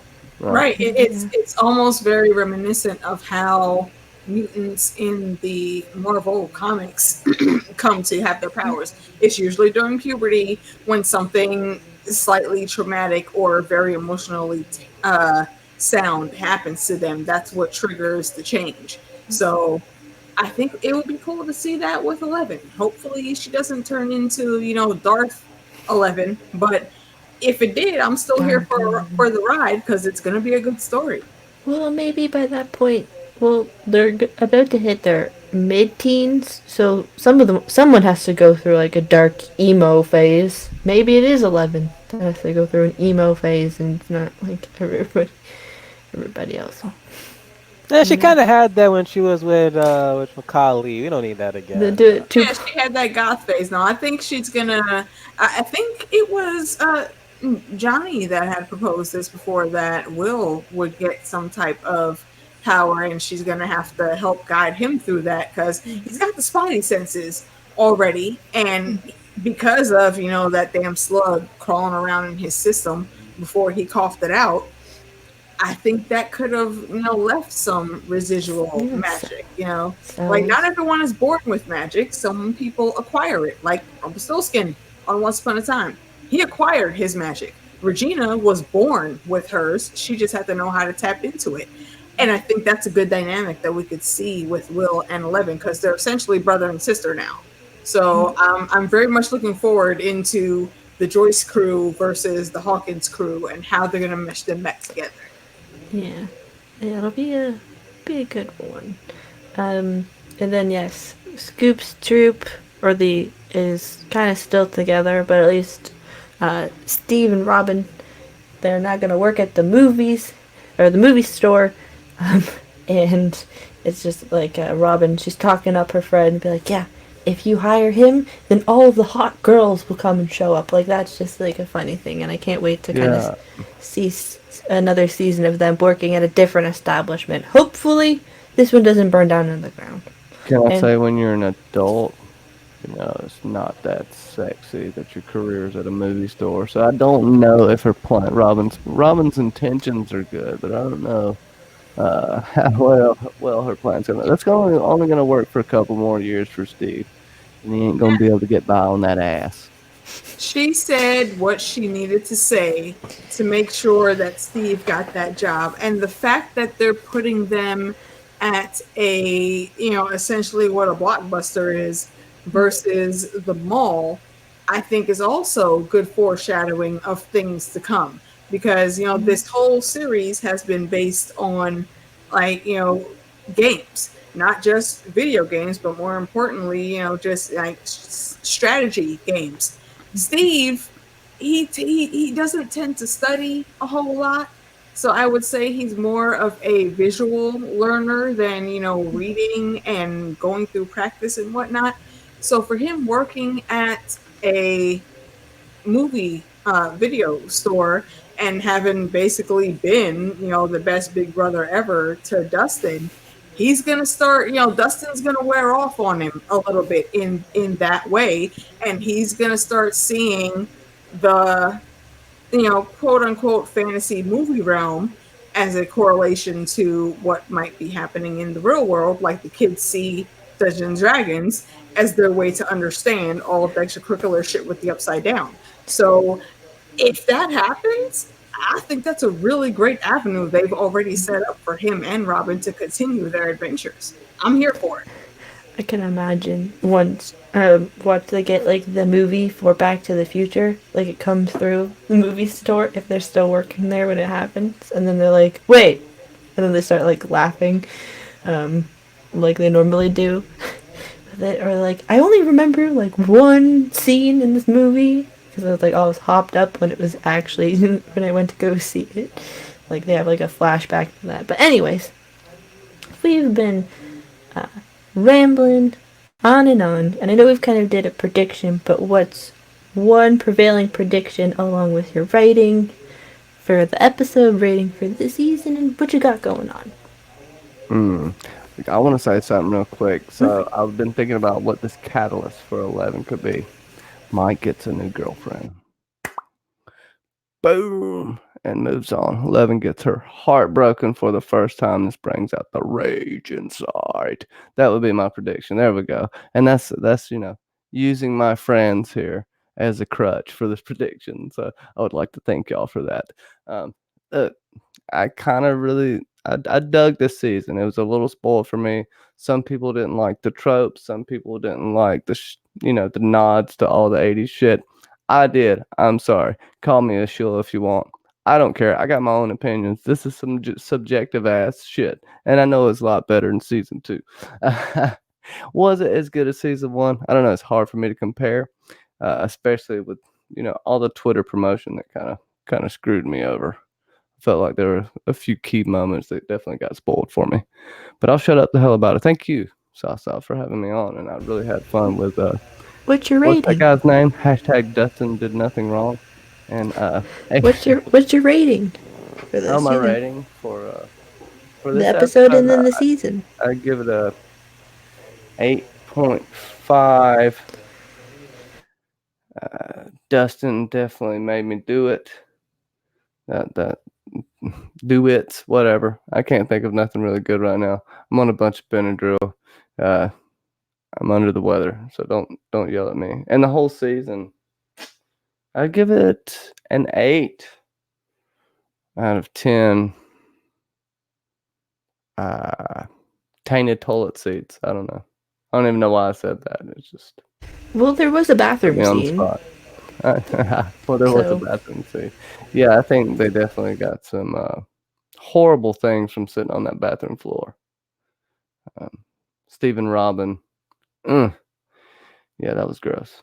Anyways, I'm just rambling about nothing. I'm having a fever dream right now. Is this real life? Maybe. Go ahead, BBM. So yeah, predictions. I said earlier in the chat, you're gonna have the return, or not really return, but the introduction to Billy's mom wanting like come into the town, wanting some answers about her son. That would be a good segue to like everything, kind of explain more of the stuff that we didn't get with like Billy and his relationship with Max. Hopefully, get some type of closure from that. That's like again, like one of my gripes with actually like what I think is like 3 gripes with the season. One, just like Johnny, the promotions, the trailers. When season 4 comes out, I'm not gonna watch a single goddamn trailer because they got pretty much like spoiled certain things, and I'm not even gonna look at Funko reviews because even Funko, even like occasionally like spoiled stuff. So I'm like, you know what? Not even gonna look at a goddamn Funko anything with Stranger Things for season 4 when that comes in. 2, the whole Coca-Cola thing. Like, it was it was Coca-Cola, right? They keep on like promoting this thing, even to the point that they actually had a conversation about freaking like new Coca-Cola. Like, come on now. It's enough is enough, the damn thing. I was okay with the slushy thing. At least that was entertaining. But the Coca-Cola thing, you need to stop. But again, with the whole time skip that happened, it's like had like questionable situations, like the relationship between like Mike and 11 to even like Max and 11 to the Max and Billy relationship. It was like, at what point did like certain stuff didn't happen or stuff that happened off screen? I wish it at least be explained on screen at least. But other than that, it was a good season finale. I would have given it a 10 out of 10 if they literally did truly kill Hopper. Because of that, I was like, you took it away from me. So it's like a 9 from me for the finale. I did enjoy this season. I have to like rewatch the first season again to see like which season I like the most. But it seems like season 1 and then season 3 and then season 2 because of the whole Kali ish. Like seriously, if Kali does not return when the season ends, I'm not sure if it's going to be truly ends at season 4 or season 5 because I heard that there's going to supposed to be 4 seasons, but no way Netflix they're 4 or probably going to 5. stretch it out to a season 5 or who knows a season 6 because they need the money to combat Disney Plus and freaking every other streaming service that has pretty much been like spawned out for the freaking years to come. I think it starts in November for Disney Plus, and who knows when everyone else is going to start their own ish. But yeah, can't wait to talk about season 4 whenever that premieres. I'm guessing probably in 2021. Can't wait to talk to Mackenzie, aka John, and people in live chat about it. As always, Dustin did nothing wrong, and he will continue to do nothing wrong next season. I can tell you that. Except sing out of key. Oh, gee. AK. Yes, Mackenzie. Thank you for having me on. It is always fun to hang with my Stranger Things crew. It's always a good discussion and always worth some chuckles. For this episode, I think I would give it a good, 8.5. Almost, let's say 8.75. And for the season as a whole, I'm going to go with a 9.5 just because there were some random nitpicky things and that I think they could have done better, but I am glad for the product that we got. It was very well done. They kept the pace going really good, and I really did like this story, and they let pretty much all of the characters shine in different intervals throughout this whole season. So I'm hoping we see more of that moving forward. Coming up, I am trying to get my Con of Thrones things together. We're working with Lauren. I'll probably be doing an unboxing within the next week. If not this weekend, the next weekend, so I can show off the awesome ass axe I got at Con of Thrones and Let me ask you a question. Steel Oathkeeper. What question would that be, sir? Oh, I was just being stupid.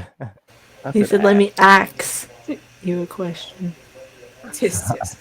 He threw me off guard and he's like, "What was that?" I was like, Yeah, see, 2 points from Hufflepuff, damn it. You sit down and eat your freaking pumpkin pasties, damn it. But again, yes, thank you for having me on, Kenzie. Thank you for everybody in the chat that always hangs with us to go through these discussions. I'm not sure what show we will be watching next, but you can always catch me in the chats. We all usually run in the same circles of YouTubers and Game of Thrones and fantasy content. So I'll always be around, and I always love supporting all the folks. Besides that, I don't have too much going on. I am still working on my jumping through childhood series that I want to do. I'm working on that and writing some things up for the Halloween season coming up. Hopefully I'll get some people to narrate my random spooky stories from the homeland. And that's pretty much it. Again, thanks for having me on, Kenzie. I have been AK, and we are done. No problem. One more thing I forgot Yes. to add. Sept in the chat. Link me on Twitter to Funko Pop, specifically 11. Goddamn, I love it.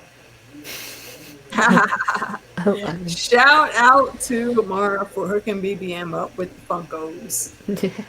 So, we got, I know Johnny, if Johnny wants to talk about, but he's gonna have a stream on his channel on Friday.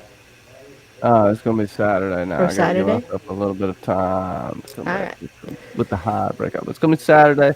We're gonna do 2 different parts because I want to have some different people on each panel talking about what they think is gonna come of George's writings here. It's gonna be book versus show. What you gonna do, George? And we're gonna contemplate how the ending of the Game of Thrones, if at all, will affect A Song of Ice and Fire. Because I think there's a chance it may affect it.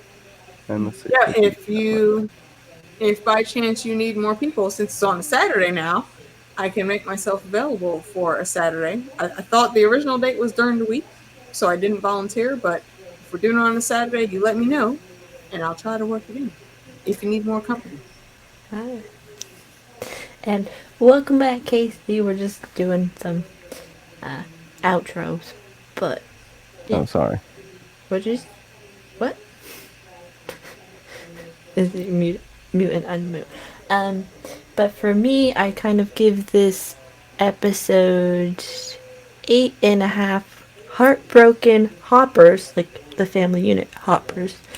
And for the season, I'd give it 9. 9. Where'd the waffles go? Moments. Because literally they had like 0 waffles this season. And also, who's going to be the new chief of police? We have to figure out that next season. My prediction, it's one of the most pointless people because there's no drama. Better than sheriff drama. Holy fuck. Do you know how screwed that Hawkins is about to be? Yes. Oh, Lord. I didn't even think about that. They have to replace Hopper now. Yeah. But that's not a good look. That's why Joyce got the heck out of Dodge. It's just like a town without Hopper as a chief of police. No. But yeah, I'll pray for Hawkins. Hawkins is about to be fucked up. But yes, but also we want to. There are books about Stranger Things. Like I guess it's canon material. Go check it out. They're pretty awesome. I think there's one about Hopper's time in New York, and then another one about 11's mom's experiments. Go check those out. But if you missed it in the beginning, next Wednesday we're not going to be picking a new TV show to cover. We're going to be doing Game of Thrones, what happened after the credits roll. So what's Jon's going to be up to for the foreseeable future? What's Sansa's reign like? What Bran's going to be doing? Arya, Tyrion, everybody who's been alive or maybe has died. Danny what she may have possibly gotten into. So we're going to be doing that next week, and for the rest of the month. Because that topic was voted on by the patrons. So, and thank you to Bobby Catalano, who is in here, Catherine Harding, Dark Mother, who is also in here today, Nancy T, and Katrin C. So, we'll probably do some time of shifting with derriere debates. That'll come next week, or this weekend, if not next week, and the weekend after next week. And yeah, shout out to the lovely people in the chat: Otila Angel, Mary Dade Starkwalker, KCC, some guy named Fandom Saint. He finally showed up in the chat, but you guys didn't scare him away. Except to Saint Secrets, another person named Johnny Be Crazy. They showed up again too. And some person named Alicia Kingston. You guys, you're not listening to. Where the hell are the mods? Why are you letting these people in? I don't know. You need to fight everybody. Start over again. Verbosity Broadcast joined us today. We'll be doing a series later this month. And let's see, Otila Angel, Dornish Wench was here, Bobby Catalano was here, Dark Mother, she was here, and I can't go back up to the top. But if I missed you, I am so sorry. But yes, come back next week to talk a bit more about Game of Thrones. And yeah, we'll see you all very, very soon. And goodbye to the Stranger Things crew for now. They'll come back probably eventually. But with that, we'll see you all next week. Bye, everyone. Lexa deserved better and fuck Dustin, damn it. Really? Dustin did nothing wrong.